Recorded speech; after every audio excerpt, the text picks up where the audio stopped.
It's story time. On the count of 3, let's say the Storybag poem and see what's inside. 1, 2, 3. Storybag, Storybag, what have you to say? Storybag, Storybag, what's in you today? We have a platypus. This is an Aboriginal tale from Australia called The Platypus. Story ears open, story mouths quiet, story buckles buckle, and let us begin. Once upon a time, long ago in dream time, the Creator made the world. He made the land, the water, the sky, the plants, and the animals. He made 3 groups of animals: mammals, fish, and birds. He gave each group distinct qualities to make them all special. Mammals, said the Creator, you will live on the land, and I will give you cozy fur to keep you warm. Fish, he said, you will live in the water. I will give you fins and flippers and gills to help you swim with ease. And birds, he said, you will live in the sky. You will fly, and I will give you feathers and wings and beaks and bills. You will build nests, and your babies will hatch from eggs. After the Creator made the animals with their special characteristics, he noticed that he had lots of bits and pieces left over. So he put them all together and made the platypus. The platypus is like no other creature on the earth. It has fur like the mammals, it swims in the water like the fish, and it has a duck's bill and lays eggs like the birds. Once the world and all the creatures had been made, they lived peacefully together.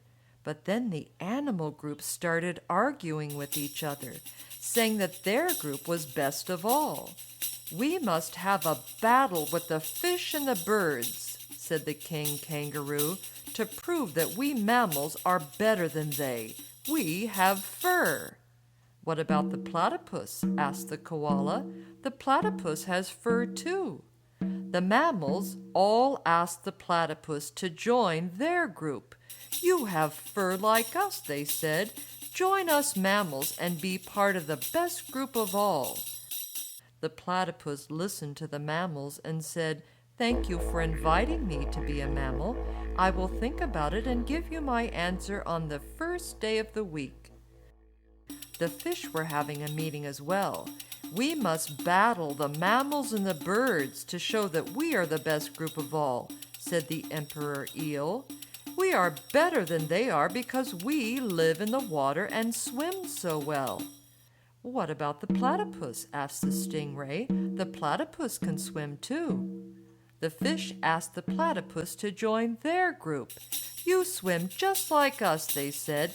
Join us, fish, and be in the best group of all. The platypus listened to the fish and said, Thank you for inviting me to be a fish. I will think about it and give you an answer on the first day of the week. The birds, too, were having a meeting. Birds, said the queen ostrich, we must gather together and battle the fish and the mammals to show that we are the best of all. Only we have wings and lay eggs. What about the platypus? Asked the emu. The platypus lays eggs too. The birds asked the platypus to join their group. You lay eggs like we do, they said. Join us birds and be in the best group of all. The platypus listened to the birds and said, Thank you for inviting me to be a bird. I will think about it and give you an answer on the first day of the week.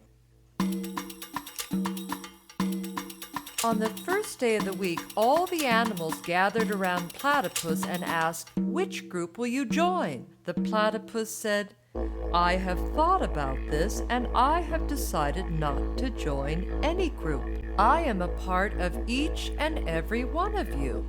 The Creator made each group different, so we are all special. But our special characteristics don't make us better. None of us are better or less than the others, so we should respect our differences and live together and not fight each other.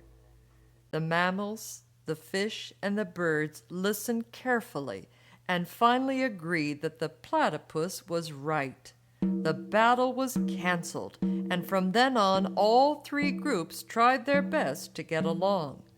Now it just so happened that while the animals were listening to the wise words of the platypus, the hunter was listening too. He was so impressed with the gentle platypus that he decided right then and there never ever to hurt or kill the platypus. And that is why from that day to this, the Aboriginal people of Australia never hunt or kill the platypus, even if they are hungry.